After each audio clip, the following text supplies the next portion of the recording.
Yeah, it's getting a bit dark out here. It's getting to 5:20. I want to take my sunglasses off, but they're prescriptive, so I can't take them off. Can't really see where my ball's going, but probably in the trees. Make the assumption. Yeah. Pretty safe assumption. At the back end of 2024, myself and Hugh Hedley Lewis co-created the documentary/mockumentary, the Lockdown Invitational 5, Fairway to Heaven. Absolutely nobody has been asking how we made it, so we thought we'd tell you. Enjoy. Just don't embarrass yourself. I'll try not to. Just be yourself. I can just be myself. Yeah. It's just me and you in a room. How did the documentary actually come about? It started off back in, I think it was July, and I got a call from Ollie Sanker, who is my brother's best mate, and was talking about this golf weekend that he does with his friends that started during COVID, called the Lockdown Invitational. And he's explaining how he's looking for a social media rep. And I basically said, I know nothing about social media, so I'm probably not the guy. But what I can do you is a documentary. And that was also a lie, because I also don't know how to make documentaries. But I did know my good friend, Christian King. I first heard about the documentary when Hugh messaged me, and he was kind of like, my brother's friend does a golf trip every year, and they kind of have like a social media and they've been trying to grow that, but they want to do like a video for it like properly this year. We made a Miller note, kind of were spitballing ideas on there. We had about 3 weeks before the actual weekend. I was kind of figuring out the storyline of how the whole thing was going to flow. And because of my background in acting, I was initially straight away, how do I act in this? Because I hadn't had an acting gig in a while. So I pitched to Bisty this character called Bernie Eagles. Hey there, I'm Bernie Eagles, course pro here at Why Boston Lakes. Yeah, Bernie was this golf pro of Why Boston Lakes, where the golf tournament was held. Oh, it got the inspiration from like the early 2000s comedy movies, like a Ron Burgundy or a Patches O'Houlihan from Dodgeball. So it's kind of this all-American golf pro. Why, the 5 G's of golf. Golf, good shot, golly that's gone far, get in the hole and golf. And we were buzzing about the idea. We were like, this is gonna be amazing. And then when we pitched this to Ollie and Mike, I think they thought we were boycotting their weekend and making it our own.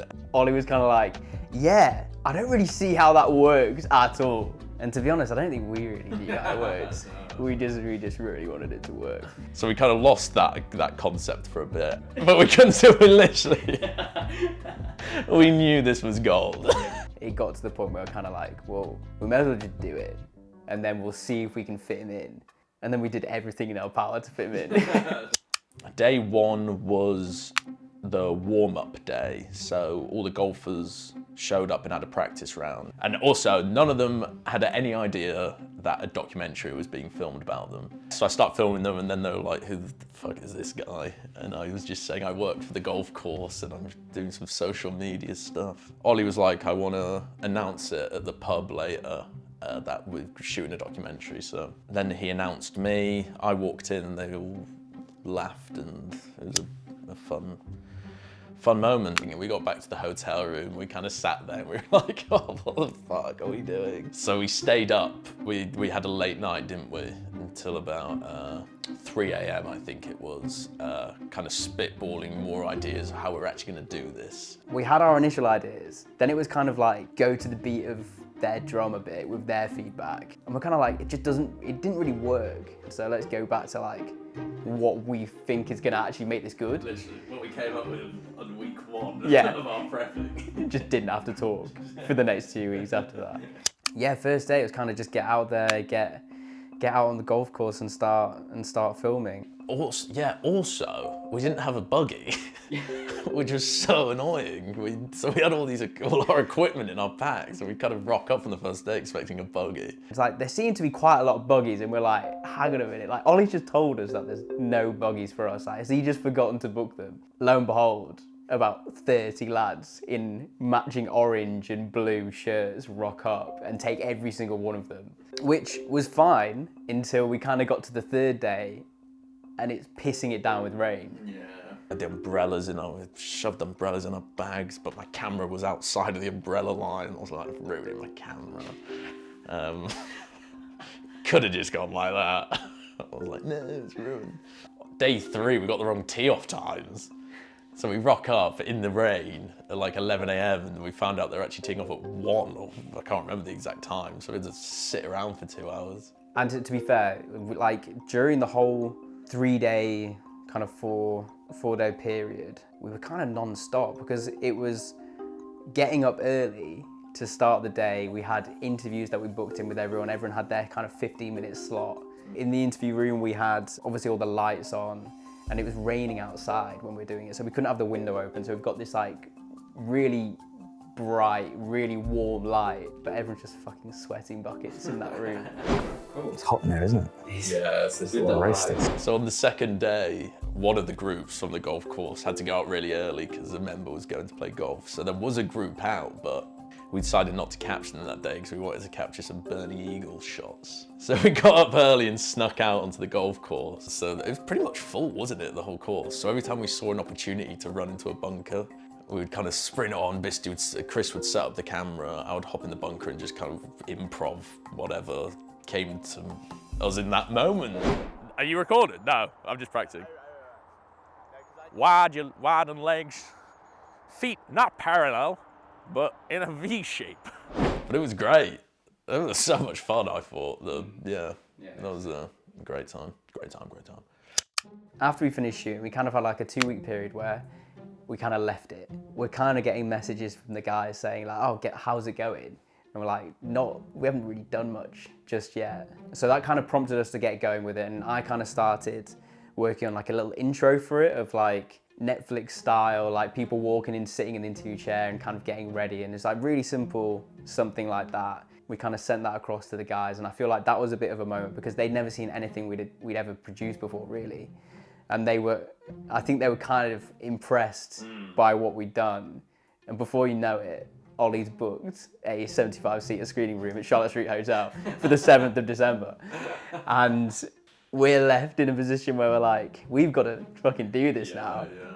So then from there, it was kind of this 7-week period where like, we need to put all of our spare hours into editing. We knew that Bisty would be working on the structure of the dock, and I concentrated on the fictional world around the golf dock. So all the Sky Sports footage, all the commentary that was going over the top, and then we would come together and kind of work out how those two worlds merged. I'd mapped out day 1, and we kind of started going with day 2, but then for day 3, we didn't have an interview for anyone. So we had no one to talk about what actually happened on that day at all. And then, as you say, like we realized that there was one person who hadn't had his say on the events of the golf tournament, and that was Bernie Eagles. Oh, yes, of course. Why, the Lockdown Invitational. Because the day 3 was the two captains. Two captains were playing each other. It came right down to the wire. So this whole weekend went to the last shot on hole 18. We came up with this concept, which was Bernie narrating a Greek like mythological poem about two titans colliding. Challenger, little Ulysses, forerunner, no bigger than my thumbnail. Buon voyagio. Oh, it works so well. It really does work well. He kind of went down to the wire. I think maybe we had a couple of days before the big day. Yeah, dropped round the hard drive, and it was done and dusted. No more changes could be made, and obviously we're shitting ourselves. Yeah.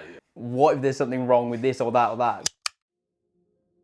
Yeah, so we kind of get to the event. It's Charlotte Street Hotel in their screening room downstairs. 75-seater, basically filled the whole place out. I was nervous. I was really nervous. I was nervous in 2 ways, as a filmmaker and this being put out, and also as an actor and being on screen and acting. I thought, God, this is a showcase of everything I live for, really. It's like everything I care about is gonna be shown. Yeah, we kind of got in there. Ollie got up and did this speech. We still don't know if he wrote a poem or whether he's found that on the internet. but it was the best poem I've ever heard. It hooks, it slices, it dribbles and dies. It disappears before our fucking eyes. Sometimes I hit a branch, hit a tree, go for a swim right off the tee. With miles of grass on which to land, it always seems to find the sand. I want to believe that he wrote it, because it was actually a really good poem. It kind of warmed up the crowd a little bit. Me and Hugh kind of got up on stage and yeah, said our introduction to what we'd created. So I said, Ollie, first of all, it's great to hear from you. Second of all, enough of this social media nonsense. How about I come there and make you a documentary? And third of all, I'm a virgin. Maybe that was it. I can't remember the details. Sorry, Andrea. You should be sorry, really. She should be sorry. And then we went into it, kind of sat front row, and you never know, do you? It's that kind of moment when the lights go down and you're like, fuck. We've got an hour-long thing where everyone could be dead silent and not laughing at the moments that we want them to laugh at and all that kind of stuff. But it went really well.